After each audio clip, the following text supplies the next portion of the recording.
Le scuole venete chiedono una presenza dello psicologo scolastico più stabile, continuativa e strutturata. È il dato centrale emerso dall'indagine rivolta a tutti i dirigenti scolastici del Veneto ed elaborata dal gruppo di lavoro di psicologia scolastica dell'Ordine degli Psicologi e delle Psicologhe del Veneto. Noi psicologi e psicologhe ci teniamo a essere all'interno del territorio, a essere all'interno dei contesti, perché in questo contesto si fa prevenzione per evitare che i ragazzi vadano incontro a sofferenze e a problemi molto più gravi. Oltretutto i ragazzi proprio ci hanno chiamato ad essere presenti nelle scuole anche a livello istituzionale con i loro stati generali sul benessere psicologico dei loro coetanei e hanno portato avanti quali sono gli elementi per loro più critici nel lavorare tutti insieme all'interno delle scuole per promuovere il loro bisogno e il loro benessere. La scuola è uno dei luoghi fondamentali per il benessere delle nuove generazioni. A chiedere una maggiore presenza degli psicologi nelle scuole sono gli stessi ragazzi e il messaggio degli esperti è chiaro: non basta intervenire quando il disagio esplode, serve una presenza capace di lavorare prima e dentro la vita quotidiana della scuola. Lavoreremo principalmente sull'inclusione non solo di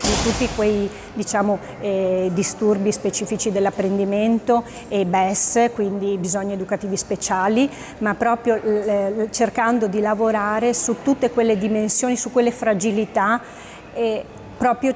con un lavoro attento di prevenzione. L'Ordine degli Psicologi del Veneto ha anche elaborato la carta d'identità dello psicologo scolastico. Comportamenti problematici in classe, inibizione e ritiro indicano la stessa direzione: una psicologia scolastica non solo per gestire le crisi, ma per promuovere prevenzione e salute nella comunità educativa. È uno strumento che è nato proprio sulla necessità di informare in modo molto più dettagliato e approfondito